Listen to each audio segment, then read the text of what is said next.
Leo tulikuwa na ziara ndogo ya kuweza kutembelea kiwanja cha ndege cha kimataifa kilichopo jijini Dodoma ambacho kinajengwa hapa. Kiukweli tumejionea mengi na makubwa yanayofanyika hapa. Tupende kuipongeza Wizara ya Ujenzi kwa namna bora ambavyo inavyoendesha huu mradi na namna bora ambavyo imeweza kutukaribisha sisi kama wanafunzi wa Chuo Kikuu cha Sayansi na Teknolojia Mbeya.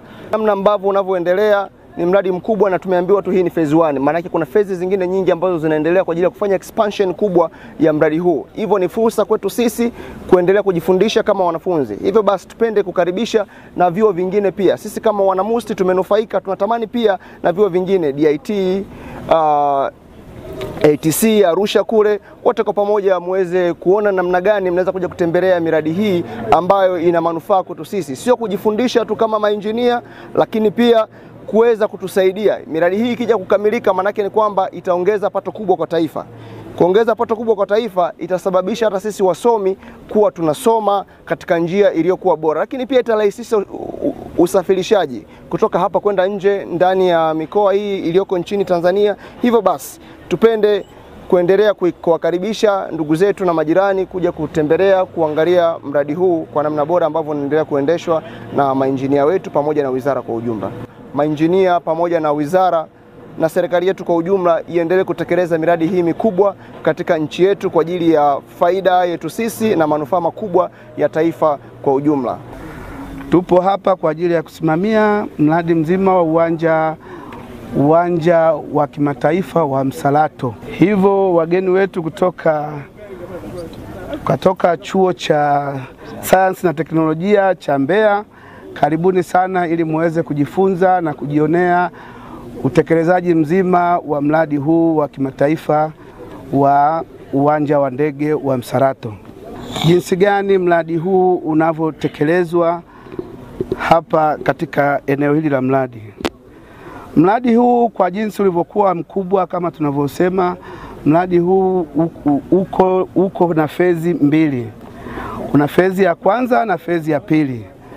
Lakini kwa sasa mradi tunaotekeleza ni mradi wa fezi ya kwanza ambao unatekelezwa na wakandarasi wawili. Wakandarasi hawa ni wakandarasi, mmoja anajenga miundombinu ya kiwanja ambao tunaita ni infrastructure, na mkandarasi wa pili anajenga majengo ya uwanja wa ndege, ikiwemo na jengo la abiria, jengo la kuongozea ndege, jengo la hali ya hewa na majengo ya substation pamoja na jengo la zimamoto.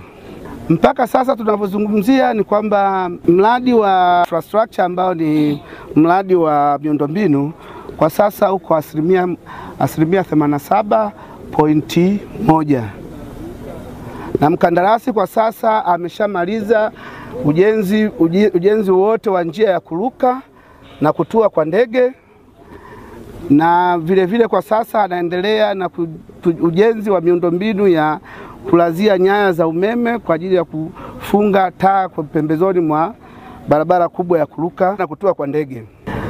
Vile kuna mradi wa pili ambao tumeuelezea kama ni mradi wa phase 2 au package 2, ambao huo package 2 unahusisha ujenzi wa majengo, hasa yakiwemo majengo kama nilivyozungumza hapo awali, majengo ya control tower, jengo la abiria, jengo la fire station na substations. Kwa sasa yeye amefikia asilimia 53.2, na mkandarasi anayetekeleza ujenzi huu anaitwa Beijing Construction Company. Kampuni zote hizi mbili ni kampuni za kigeni kutoka China. Hivyo kwa sasa kwa kweli utekelezaji unaendelea vizuri, na tunaishukuru serikali kwa kuwezesha mradi huu ambao kwa kweli ni mradi ambao tunatarajia kuweza kutoa faida kubwa sana katika miundombinu ya usafirishaji na vile kuweza kuongeza uchumi kwa ujumla katika nchi yetu.